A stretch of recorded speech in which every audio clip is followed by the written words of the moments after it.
estão sendo convidados a participar de uma aula muito interessante que fala sobre o capitalismo.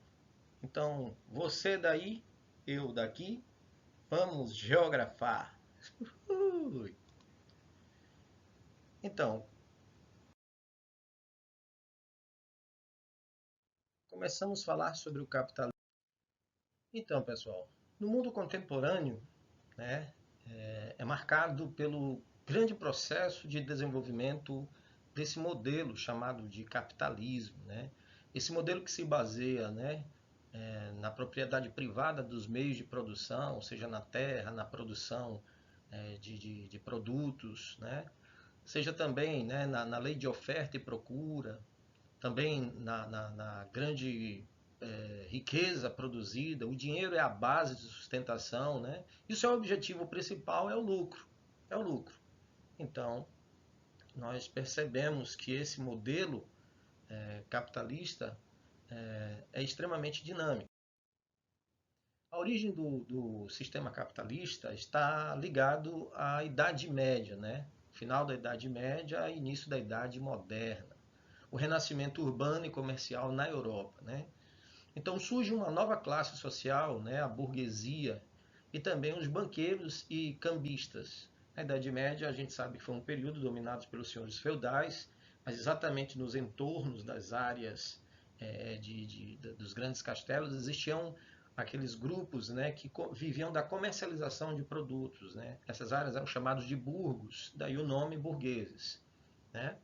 Aparece aí como característica primária do sistema capitalista, né, o lucro, a acumulação de riqueza e também, né, o controle do sistema de produção. Né, controle do sistema. Então, dando seguimento, nós falamos sobre as fases do capitalismo. Né?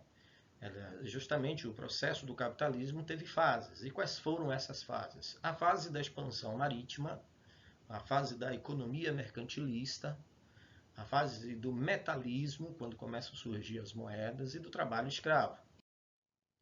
Nesse período inicial, né, existia uma relação entre a colônia e as metrópoles. As colônias elas enviavam para as metrópoles os metais preciosos, as especiarias, e as metrópoles devolviam, mantinham uma relação com a colônia, né, enviando produtos manufaturados. Nesse período, né, acontecem as grandes navegações, o período de conquistas de áreas até então desconhecidas e a utilização do comércio mesmo, né, mercantil. Né? Bom, o capitalismo industrial é marcado pela revolução industrial, né, a expansão das redes de transportes e principalmente o surgimento aí do trabalho assalariado. O trabalhador que vende a sua força de trabalho em troca de um salário. Esse período, né, na história, é estudado como o período do liberalismo. A Polônia mantinha uma relação com a metrópole, agora enviando matérias-primas. E a metrópole enviava para as colônias, né, produtos industriais. Período que nós vemos aí o surgimento dos navios a vapor, da intensa mecanização, as estradas de ferro, né?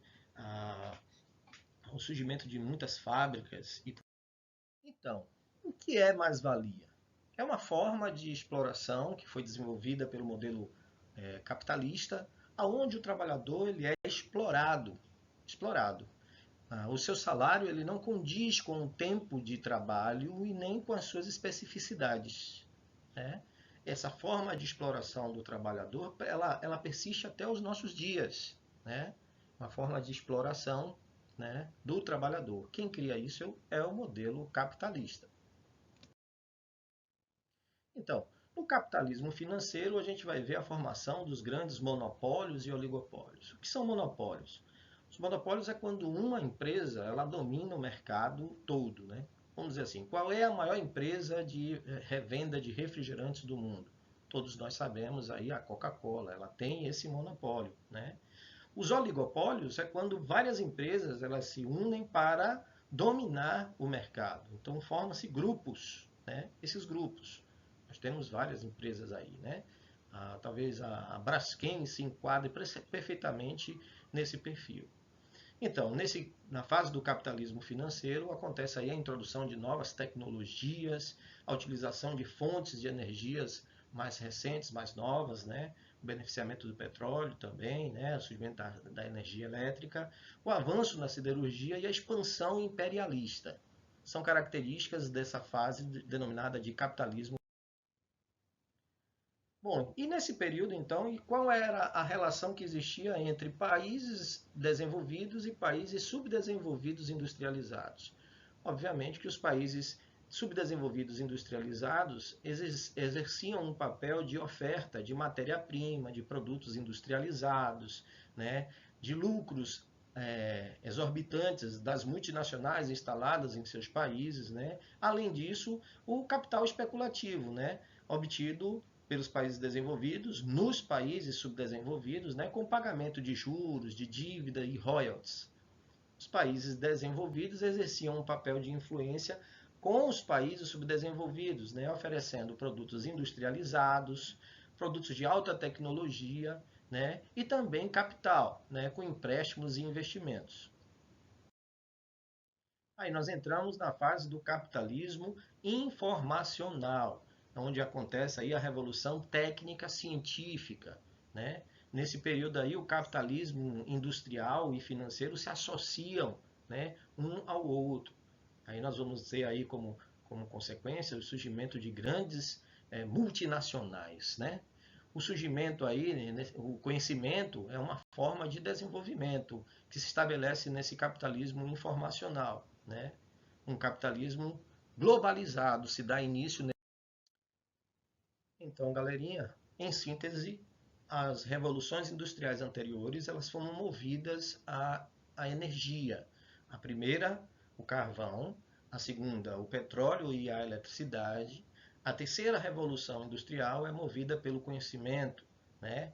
Outra grande mudança na geopolítica da produção foi que as primeiras indústrias se desenvolveram junto às fontes de matérias-primas e energias. Essas áreas eram conhecidas como bacias carboníferas, né? Aí a gente vai ver na Inglaterra, por exemplo, onde aconteceu a Revolução Industrial, um rápido desenvolvimento na região do Vale do Rio Ruhr, onde existiam ali as grandes áreas de exploração de carvão. Perdão. Atualmente, essas instituições típicas da revolução informacional, estão próximas às universidades e os centros de pesquisa, onde se desenvolve nessas áreas os chamados tecnopolos, né? Em razão da presença da indústria de alta tecnologia, como a robótica, a informática, as telecomunicações e a biotecnologia. Para não esquecer, então, vamos para as definições. Cartel é um acordo firmado entre uma empresa do mesmo ramo a fim de estabelecer preços de uma mercadoria X controlando o produto. A OPEP, uma grande organização cartelista, né? Conglomerado é uma formação de oligopólio na qual várias empresas que atuam em setores diversos se unem para tentar dominar determinada oferta de produto ou de serviços. Holding, forma de oligopólio no qual é criada uma empresa para administrar um grupo delas que se uniu com o intuito de promover determinada oferta de produto e serviços, né? E o trust, né? Que é um conglomerado de empresas de um só dono atuando em serviços diversos da economia, né? O Grupo Bradesco entra nessa característica de trust, né? O Grupo Globo, o Grupo Silvio Santos, né? O Grupo Votorantim também. E é isso aí, pessoal. Aí um esquema básico para vocês entenderem, né, como se deu esse processo de evolução do capitalismo. A primeira fase, marcada pela utilização do carvão mineral como fonte de energia. A segunda revolução industrial, marcada pela descoberta do petróleo e surgimento da eletricidade, né, o conhecimento da eletricidade. A terceira revolução industrial, marcada pelo avanço da informação e da tecnologia, né? E os períodos, né, históricos do capitalismo comercial, do capitalismo industrial e do capitalismo financeiro. Um abraço a todos, boa aula! E olhe, é assim que se conquista as coisas, com sangue, suor e lágrima. Então, dedicação, Deus em primeiro lugar, e as coisas serão acrescentadas. Tchau!